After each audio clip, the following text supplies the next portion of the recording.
আজ রবিবার 28শে আষাঢ় 2025 সালের 13ই জুলাই, মকর রাশি, মকর লগ্ন, ক্যাপ্রিকর্ন সাইনের জাতক জাতিকাদের আজকের দিনটি কিন্তু এক প্রকার বেশ কাটতে চলেছে।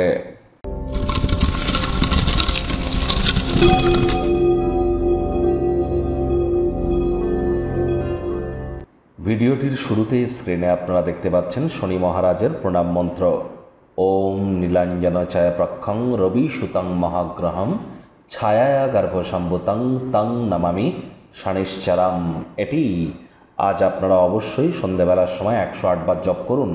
আমি জানি আজ রবিবার, তৎসত্ত্বেও শনির কেন প্রণাম মন্ত্র জপ করতে বলছি, তার কারণ আজই কিন্তু স্যাটার্ন রেট্রোগ্রেড হবে সকালবেলা 9টার দিকে।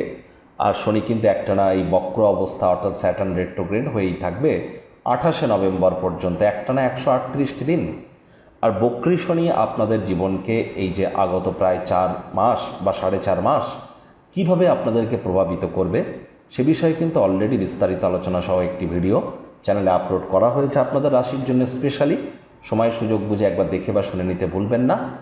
আর বন্ধুরা, আপনাদেরকে বলবো আজ ভুলেও আপনারা যেন কোনো প্রকার পরসমালোচনা, পরচর্চা, পরনিন্দা, রাগ, বিদ্বেষ, হিংসা, ঘৃণা, অহংকার, ইগো থেকে দূরে থাকুন এবং যতটা সম্ভব হার্ড ওয়ার্ক করা যায় সেই প্রচেষ্টা আপনারা করুন। পিতামাতার সেবা করুন, ধর্মপ্রাণ, কর্মনিষ্ঠ, মাতৃভক্ত হন, আলসেমি করবেন না, হাইজিন মেনটেন করুন, টাইম বাউন্ডিং হয়ে চলুন। এগুলি আপনাদেরকে বহুলাংশ উপকৃত করতে চলেছে। ভাগ্য মিটার আজ আপনাদের বলছে 7.5 আউট অফ 10। ভাগ্য আপনাদের অনুকূলেই থাকবে, তবে পারিবারিক জীবন সম্পর্কে আপনাদেরকে একটু সাবধানতা অবলম্বন করেই চলতে হবে। আজ অবসরকালীন সময়ে মন্দির, মসজিদ, গুরুদ্বারা ভ্রমণ করুন, আধ্যাত্মিক কর্তাকর্ত্রীদের সংস্পর্শে যান। মানসিক শান্তি আপনারা পেতে চলেছেন। কায়িক পরিশ্রম হলেও শরীর মনে সতেজতা এবং তরতাজাই আপনারা অনুভব করবেন। দীর্ঘদিনের পুরনো রোগশোক, অসুস্থতা থেকে মুক্তি আপনারা পেতে পারেন। তার জন্য আপনাদের অবশ্যই যোগব্যায়াম, ধ্যান, প্রাণায়ামের সাহায্য নিতে হবে। কোনো স্থানে অর্থ বিনিয়োগ করলে বিবেচনার সাথে করুন। আয় ইনকাম বাড়লেও খরচও কিন্তু বাড়বে। নতুন উদ্যোগ পরিকল্পনার পাশাপাশি নতুন নির্মাণ কার্যের শুরুয়াত করবার আগে গুরুজন বিশেষজ্ঞদের পরামর্শ কিন্তু অত্যন্ত জরুরি। চাকরিজীবী যারা আছেন তাদের অফিসের পরিবেশ এক প্রকার বেশ।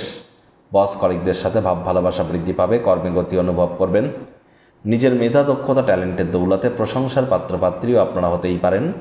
রাজনীতিবিদ যারা আছেন জনসংযোগ বৃদ্ধি করুন, সমাজে পপুলারিটিও আপনাদের বাড়বে। শিক্ষার্থী বিদ্যার্থীরা যে কোনো প্রকার পরীক্ষা প্রতিযোগিতায় সফলতা অর্জন করবেন। উচ্চশিক্ষার জন্য যারা বিদেশ যাত্রার কথা ভাবছিলেন, ভাগ্যদেবীও আজ আপনাদের পক্ষেই আছেন। সন্তান সন্ততি থেকে থাকলে তারাও তাদের কৃতিত্বের দ্বারা আপনাদেরকে গর্বিত অনুভব করাবে। হাউস ওয়াইফদের জন্যও দিনটি এক প্রকার বেশ। প্রেমিক প্রেমিকা, স্বামী স্ত্রী উভয়ের ক্ষেত্রেই বলবো ফুল ফুটুক আর না ফুটুক, আজ আপনাদের প্রেমের বাগানে বসন্ত। দিনটিকে যতটা সম্ভব রোম্যান্টিক করে তোলা যায় সেই প্রচেষ্টাই আপনাদের জারি রাখা উচিত। অবিবাহিতদের বিবাহের যোগ পরিলক্ষিত হচ্ছে। যারা প্রেমে পড়েননি তাদের জীবনে স্বপ্নের নারী বা পুরুষের আগমন আজ কিন্তু হতেই পারে। একটু প্রচেষ্টা আপনাদেরকেও করতে হবে। শত্রুপক্ষ, বিরোধী পক্ষ আজ কিন্তু খুব একটি শক্তিশালী থাকছে না। পরিবার পরিজনেদের উপর জোর করে নিজের মতামতকে জাহির করলেই কিন্তু ক্ষতি।